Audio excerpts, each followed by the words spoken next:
और चलिए सबसे पहले बात कर लेते हैं बड़ी खबर की। मिलावटखोरों पर बड़ी कार्रवाई की गई है। उत्तराखंड में हरिद्वार देहरादून जिले के बॉर्डर पर चेकिंग की गई और खाद्य सुरक्षा विभाग की टीम ने 6 क्विंटल पनीर पकड़ा है।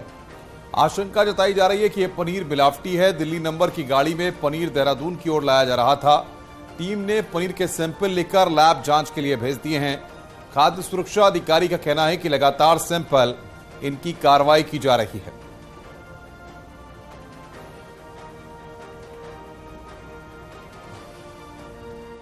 आज छापेमारी की गई है जिसमें हमने एक पनीर की गाड़ी पकड़ी है जिसमें 6 क्विंटल करीबन पनीर पाया गया, जिसका हमने सैंपल करके लैब भेज दिया गया और इसके साथ ही हमने कुल 9 सैंपल भरे गए हैं।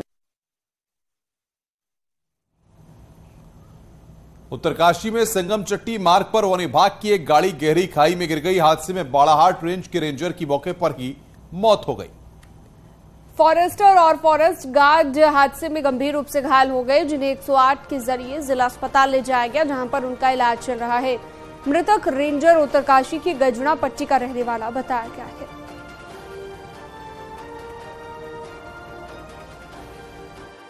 तो 2 लोगों को लाया गया है, तो ये कुछ हमने इन्वेस्टिगेट करके, वैसे वो भी स्टेबल ही है, लेकिन उसकी चेस्ट इंजरी भी है, साथ उसके राइट शोल्डर इंजरी है, तो उसको हमने रेफर कर दिया है अपनी गाड़ी से, एम्बुलेंस से। ये अभी भी करीब 2 घंटे पहले एक सूचना आई थी जो संगम चट्टी रोड में एक विभागीय गाड़ी वन विभाग की गिर गई थी, जिसमें 3 लोग सवार बताए गए थे, जिसमें 2 लोग घायल हैं उनको हॉस्पिटल में भेजा गया है, जो खतरे से बाहर बताया जा रहा था। एक की डेथ होनी बताई गई है, तो तीनों लोग वन विभाग के कर्मचारी बताए गए। और अगली खबर पौड़ी से, जहां पर जंगल की आग में झुलसने से 2 युवकों की मौत हो गई। दोनों युवक दिल्ली से शादी में शामिल होने पोखड़ा आए थे। दोनों युवक जंगल के पास पार्टी करने गए थे और पार्टी के दौरान जंगल में लगी आग की चपेट में आने से दोनों की मौत हो गई। वहीं पोखड़ा वनाग्नि मामले की मजिस्ट्रियल जांच होगी। एसडीएम सतपुली ने जांच की बात कही है।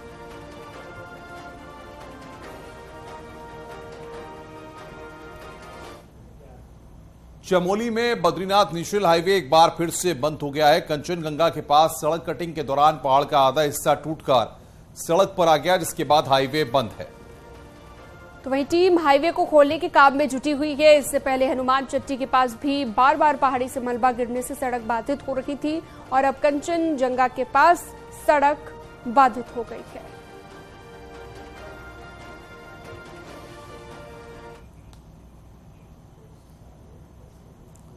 उत्तरकाशी में धरासू के पास गंगोत्री राजमार्ग चौड़ीकरण के चलते आपदा प्रबंधन ने 21 अप्रैल तक के लिए यातायात शेड्यूल जारी किया है, जिसके चलते 24 घंटे के अंतराल में राजमार्ग करीब 12 घंटे बंद रहेगा।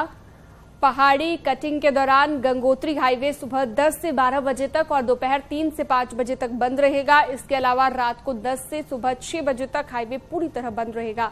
हालांकि इस दौरान स्थानीय लोगों को भी इस स्केड्यूल का सामना करना पड़ेगा। उसी के पास ही है, धरासू के पास ही है। शेड्यूल इसका भी ऐसे ही बनाया हम लोगों ने।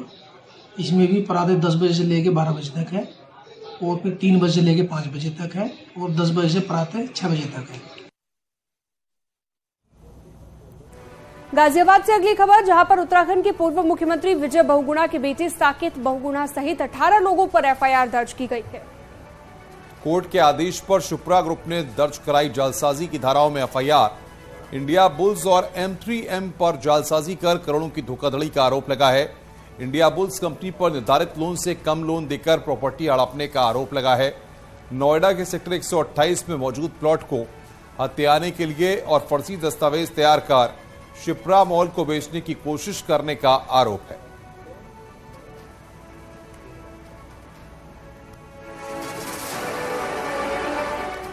जसपुर मंडी परिसर में धारा 144 लगाई गई है। वहीं तहसील परिसर में पुलिस प्रशासन भी पूरी तरह मुस्तैद रहा। जसपुर विधायक और कानून गो विवाद मामले में मंगलवार को विधायक आदेश चौहान ने धरना दिया था और आज मंडी परिसर में तालाबंदी की चेतावनी दी गई थी, जिसकी वजह से प्रशासन ने मंडी परिसर में धारा 144 लगाई थी। आपको ये भी बता दें कि कानूनगो के साथ कथित तौर पर बदतमीजी करने का आरोप विधायक पर लगा, जिसके बाद कानूनगो सुशील जुनेजा ने सोमवार को विधायक के खिलाफ थाने में तहरीर दी थी।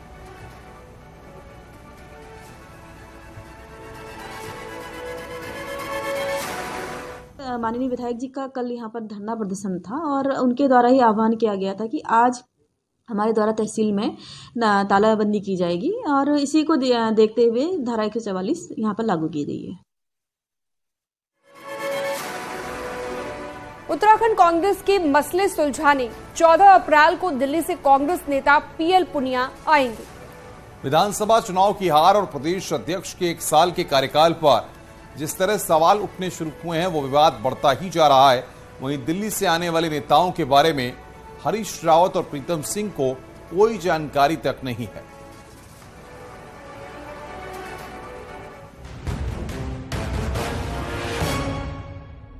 उत्तराखंड कांग्रेस अभी विधानसभा चुनाव में हार की वजह नहीं खोज पाई।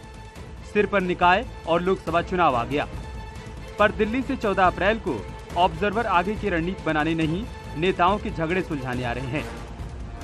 फिर चाहे वो गढ़वाल और तराई को नजरअंदाज करने की बात कहने वाले सीनियर तिलकराज बेहड़ हों या संगठन को कमजोर बताने वाले विधायक मदन बिष्ट या प्रभारी देवेंद्र यादव की कार्यशैली पर सवाल उठाने वाले प्रीतम सिंह। दरअसल अलग अलग नेताओं के बयान और झगड़े दिल्ली दरबार में पहुंचे हैं, जहां से जांच टीम के मेंबर के तौर पर सीनियर नेता पीएल पुनिया देहरादून आएंगे। कार्यकर्ताओं का मनोबल शून्य पर पहुंचा देता है, तो हाईकमान ने इसका गंभीरता से संज्ञान लिया है और एक कमेटी गठित की है। पर्यवेक्षक 14 अप्रैल तक यहां आएंगे, ऐसा सूत्रों से पता चला है, और तमाम बयानों का आकलन करके देखेंगे कि किसके बयान से पार्टी को डैमेज हो रहा है। छत्तीसगढ़ हो या राजस्थान, चुनाव से पहले झगड़े चल रहे हैं। सचिन पायलट अपनी सरकार के खिलाफ धरना दे रहे हैं। चुनाव के दौरान उत्तराखंड में भी यही हाल था, जब हरीश रावत और प्रीतम सिंह के बीच खुलकर विरोध देखने को मिला। पर अब हरीश प्रीतम की दोस्ती दिखाई पड़ती है और प्रीतम सिंह और करण माहरा आमने सामने दिखते हैं। पर हैरानी की बात यह है कि दोनों नेताओं को नहीं पता कि दिल्ली से कौन आने वाला है और क्यों आने वाला है। प्रीतम जवाब देने को तैयार हैं। हरीश रावत को उम्मीद है कि दिल्ली से ऑब्जर्वर आने से शायद हाल सुधर जाए। मैंने क्या बात कहनी, मैं तो कांग्रेस का एक बहुत छोटा सा अदना सा कार्यकर्ता हूं। मेरी तो कोई हैसियत ही नहीं, मेरी तो कोई बिसात ही नहीं है। हमसे अगर कोई बात पूछेंगे तो जरूर कह देंगे, वरना चक्रोता के लोगों ने विधायक बनाया, विधायक के दायित्व का निर्वहन कर रहा हूं। कौन आ रहा कौन नहीं आ रहा मुझे जानकारी नहीं है। अब जिनको पास जानकारी है वो कह रहे आ रहे, तो जब आएंगे तब देखेंगे। भाई सुनेंगे तो हमें भी। मुझे इस विषय में कोई जानकारी नहीं है, मुझसे अभी नहीं बताया गया है, इसलिए मैं इस पर कोई भी टिप्पणी नहीं करूंगा। मगर मैं एक बात जानता हूं, यदि कोई आएंगे भी तो इसी कांग्रेस के तो होंगे ना, कुछ न कुछ हमको दे करके जाएंगे। कुछ और हो सकता है जिस चीज को हम नहीं समझ पा रहे हो वो समझ भी दे करके जाए। कांग्रेस में बड़े नेताओं के झगड़े राज्य बनने के साथ ही शुरू हो गए थे। बस फर्क ये रहा कि बावजूद इसके पार्टी ने 2 बार सरकार बनाई। लेकिन साल 2016 की बगावत के बाद कांग्रेस के अंदर जो हाल हुआ, उस अनकंट्रोल बवाल को कांग्रेस का हाईकमान भी थामने में नाकाम नजर आता है। दीपांकर भट्ट, न्यूज़ 18 देहरादून। मुख्यमंत्री पुष्कर सिंह धामी ने मसूरी के एक होटल में मिलेट्स 2023 को लेकर आयोजित राष्ट्रीय सम्मेलन का शुभारंभ किया। मुख्यमंत्री ने कहा है कि इस कॉन्फ्रेंस में विशेषज्ञों द्वारा जो मंथन किया जाएगा, अंतर्राष्ट्रीय मिलेट वर्ष को सफल बनाने में एक कारगर सिद्ध होगा। मुख्यमंत्री ने कहा कि इस तरह के आयोजनों से न केवल मिलेट्स के प्रचार प्रसार में मदद मिलेगी, बल्कि इससे उत्तराखंड में मोटे अनाज की खेती को भी बढ़ावा मिलेगा।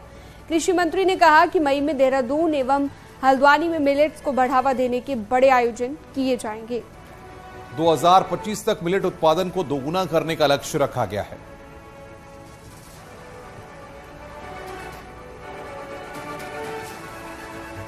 ऐसा अन्न है, श्री अन्न है, जिसके बारे में अभी भाई कमल जी कह रहे थे।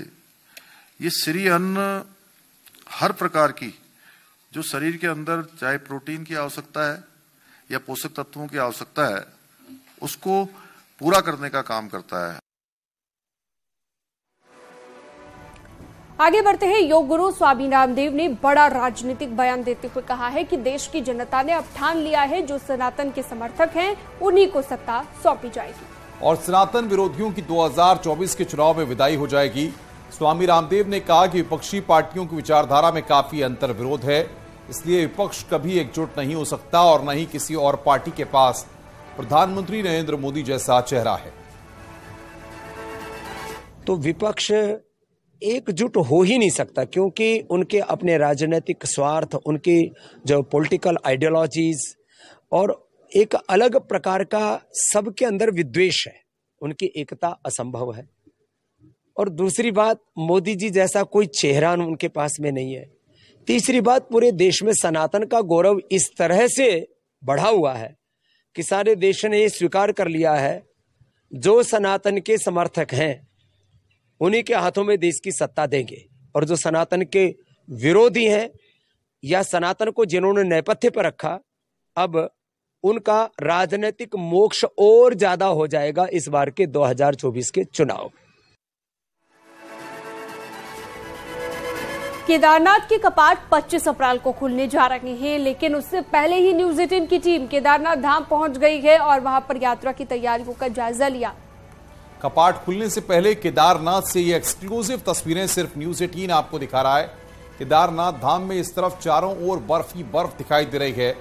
धाम के कई इलाकों में 8 से 12 फीट तक बर्फ देखने को मिली। प्रशासन भले ही मुख्य मार्ग से बर्फ हटाने का काम तेजी से कर रहा है, लेकिन बर्फबारी के कारण पुनर्निर्माण कार्यों में भारी दिक्कतें आ रही हैं।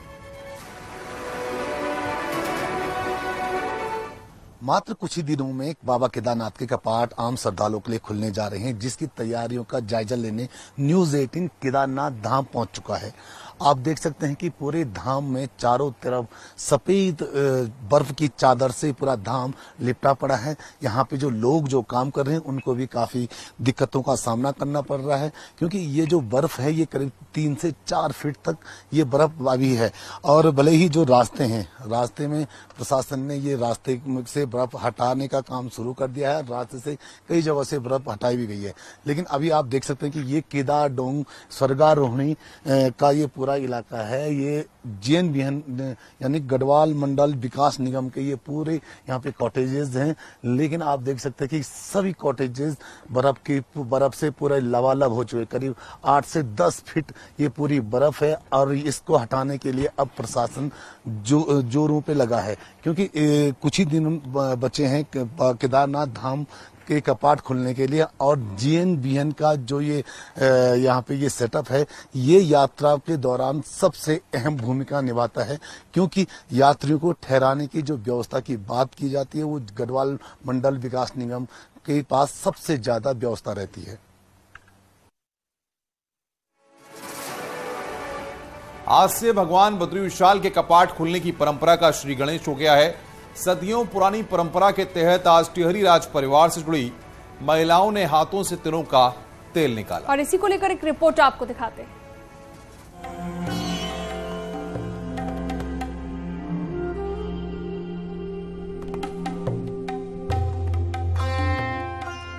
परंपराएं संस्कृति की संवाहक होती हैं और अगर आधुनिकता के इस दौर में भी ये जीवित है तो आश्चर्य होता है।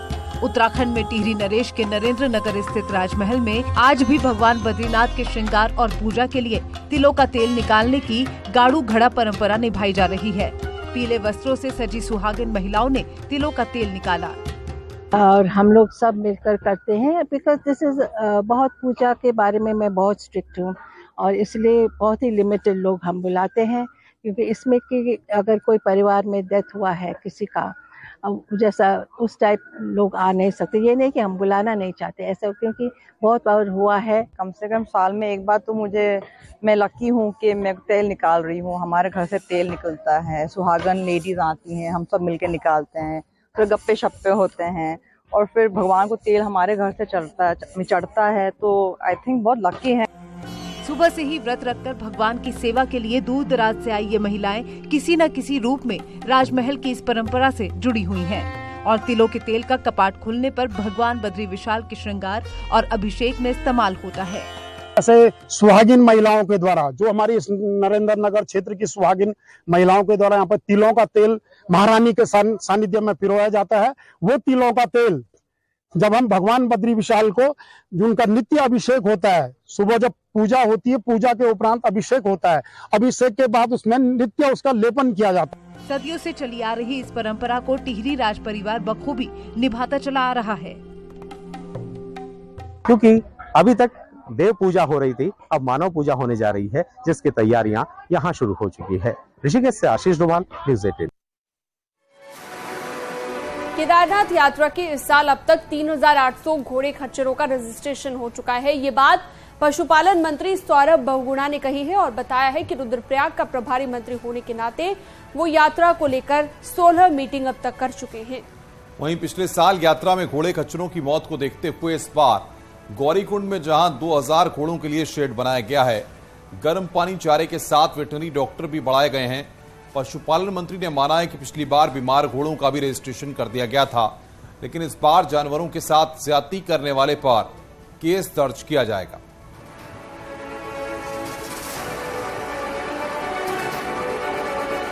और कुछ कमियां सामने थी, वहां पर गर्म पानी की व्यवस्था नहीं थी, उनको पौष्टिक आहार नहीं मिल रहा था, आराम करने की वहां पर कोई व्यवस्था नहीं थी।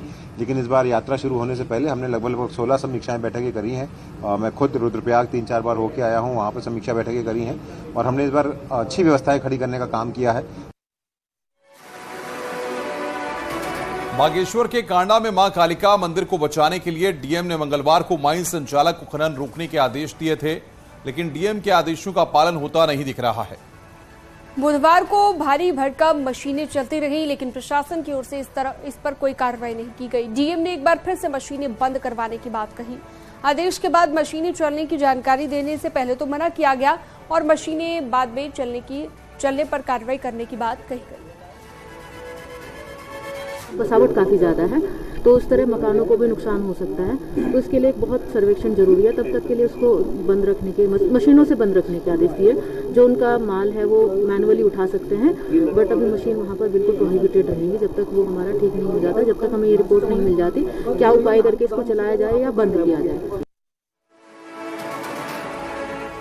पिथौरागढ़ में एसबीआई की मुख्य शाखा के बैंक कर्मचारी के साथ पुलिसकर्मी पर मारपीट का आरोप लगा के जिससे नाराज बैंक कर्मियों ने काम रोक दिया। बैंक कर्मियों का कहना है कि एक उपभोक्ता पुलिस वर्दी में कुछ काम से बैंक आया था, लेकिन उसके अकाउंट पर रोक लगाई गई थी, जिससे नाराज होकर पुलिस वाला बैंक कर्मी के साथ मारपीट पर उतारू हो गया।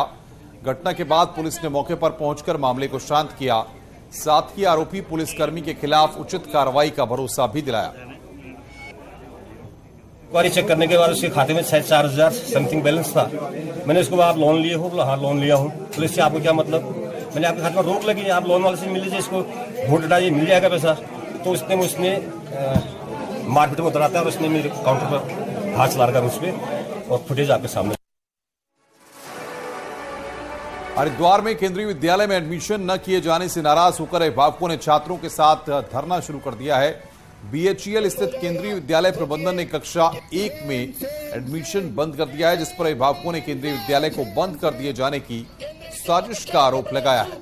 अभिभावकों का ये कहना है कि अगर केंद्रीय विद्यालय बंद होता है तो इससे हजारों छात्रों की शिक्षा प्रभावित हो।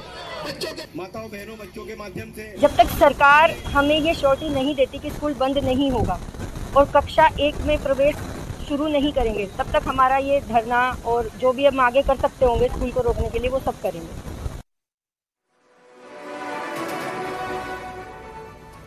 मुख्यमंत्री पुष्कर सिंह धामी ने कहा है कि भर्ती परीक्षा समय पर हो, किसी एग्जाम में देरी न हो, इसके लिए सरकार लोक सेवा आयोग और अधीन सेवा चयन आयोग से अनुरोध करेगी।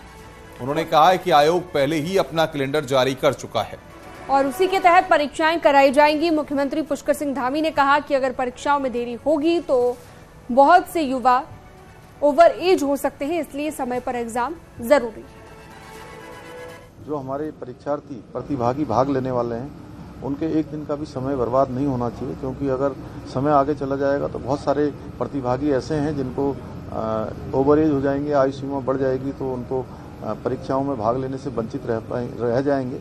इसके कारण से एक बड़ा नुकसान होगा जिसकी भरपाई नहीं हो सकती। इसलिए हमारा प्रयास होगा कि आयोगों से अनुरोध करके समय पर जो है कैलेंडर जो जारी है उसके अनुरूप काम हो।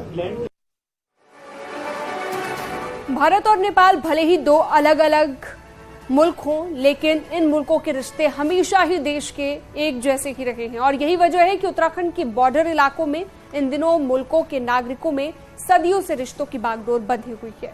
लेकिन कोरोना संकट के बाद पिथौरागढ़ में ये डोर कुछ कमजोर पड़ी है।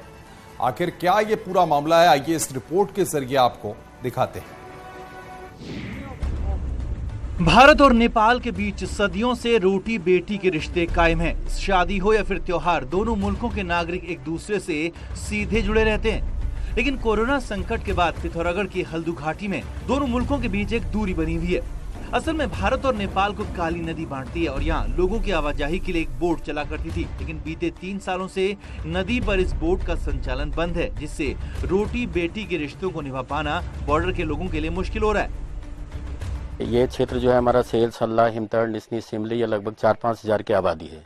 हमारे और नेपाल के रोटी बेटी के संबंध हैं और कोविड के बाद यह नाव बंद कर दी गई है, जिससे भेटोला हो या अन्य कोई तीज त्योहार हो या शादियां हो, लोगों को काफी परेशानी का सामना करना पड़ता है। उनको 50-60 किलोमीटर दूर से नेपाल जाना पड़ता है। हल्दू घाटी में भारत और नेपाल के 2 दर्जन से ज्यादा गाँवों को बोट जोड़ती थी। हैरानी की बात यह कि यहाँ 90 किलोमीटर के फासले में आवाजाही का कोई लीगल जरिया भी नहीं है।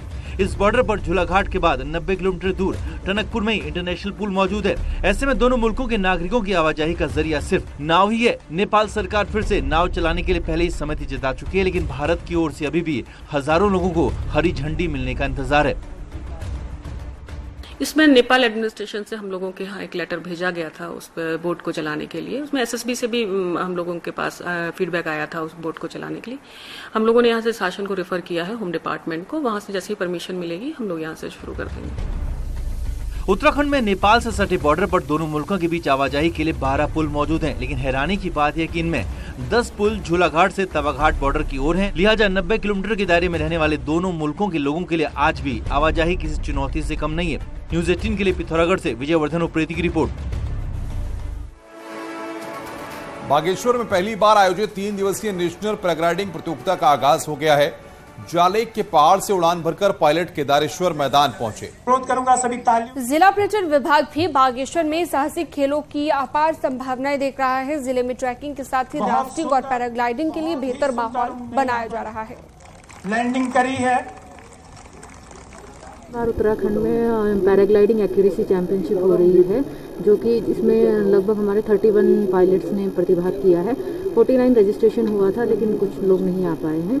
तो ये एक अपार संभावना है यहाँ पर इस तरह की प्रतियोगिताएं आयोजित हों।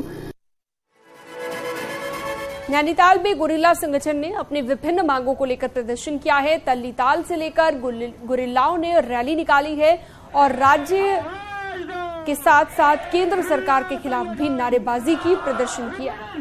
प्रदर्शन कर रहे लोगों का कहना है कि हाईकोर्ट के आदेश के बाद भी उनको नौकरी और पेंशन की सुविधा राज्य सरकार ने नहीं दी। गुरिल्ला संगठन ने कहा है कि केंद्र सरकार ने कहा है कि उनको एसएसपी के साथ राज्य के लोक निर्माण विभाग, वन विभाग और होमगार्ड में नियुक्ति दी जाए, लेकिन सरकार ने आज तक उनकी अनदेखी की है। ये विडंबना है। 16-17 साल का आंदोलन और शासनादेश को पारित हुए भी 8-8, 10-10 साल हो गए हैं। राज्य सरकार अपनी जो है अफसरों से इन शासनादेशों का अनुपालन नहीं करा पा रही है। अधिशासी अभियंता लोग अपने जिलों में कार्रवाई नहीं कर रहे हैं। और यहाँ रुकते एक छोटे से ब्रेक के बाद खबरों का सिलसिला लगातार जारी है।